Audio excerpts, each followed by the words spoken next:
Nagbabalikang PTV balita ngayon. Namigay ng ayuda sa mga taga-Navota sina Vice President Sara Duterte at Senadora Amy Marcos ngayong araw. 500 bag ng ayuda ang pinamahagi sa mga nanay at mga bata, kasama sa mga pinamigay ang mga dilatang pagkain, noodles, damit at school supplies.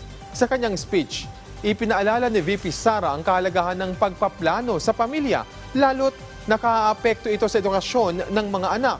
Iginiit rin niya ang kahalagahan ng pag-aaral na maaring makapagpabago sa buhay ng mga kabataan. Magsususpindi ng klase ang ilang LGU at paaralan bilang paghahanda sa malawakang transport strike sa Lunes.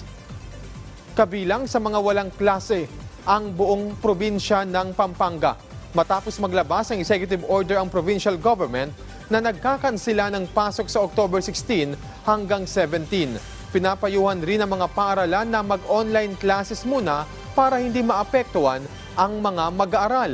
Suspendido rin naman ang klase sa De La Salle University sa Maynila sa October 16. Matatanda ang inanunsyo ng transport group na Manibela ang kilos protesta habang hindi pa nabibigay ang kanilang hiling na ipagpaliban muna ang pagpapatupad ng jeepney modernization.